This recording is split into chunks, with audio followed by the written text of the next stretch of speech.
2019 ஜெர்மன்ல பிண்டன்னு ஒரு ஊர்ல மைக்கேல்னு ஒருத்தர் லெட்டர் எழுதி வச்சுட்டு தூக்கு மாட்டி இறந்து போறாரு.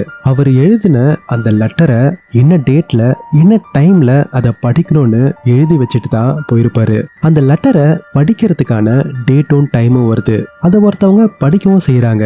இதே நேரத்துல கொஞ்ச நாளைக்கு முன்ன இந்த ஊர்ல இருந்து ஒரு பையன் காணாம போயிருப்பான். அவன் பொருட்கள்லாம் ஏதோ அங்க இருக்க குகை கிட்ட இருக்குன்னு ஒரு 5 பசங்க அதை தேடி அந்த குகை கிட்ட போறாங்க.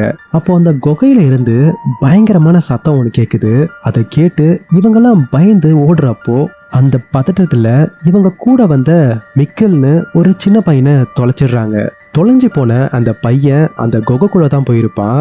அங்க அவன் டைம் டிராவல் ஆகி 1986 போய் சேர்ந்திருப்பான். அங்க இருந்து திரும்ப வர முடியாததுனால மிக்கேல்ன்ற பேரை மைக்கேல்னு மாத்தி அங்கேயே இருந்திருப்பான். ஸோ இந்த மைக்கேல் தான் ஸ்டார்டிங்லேயே லெட்டர் எழுதி வச்சுட்டு இறந்து போயிருப்பான். ஒரு பக்கம் 2019 தொலைஞ்சு போன மிக்கேலை தேடி போறவங்களுக்கு வேற ஒரு சின்ன பையனோட டெட் பாடி கிடைக்குது.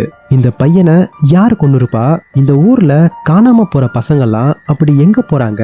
அந்த குகைக்குள்ள போன மிக்கேல் எப்படி டைம் டிராவல் பண்ணி 1986 போனா?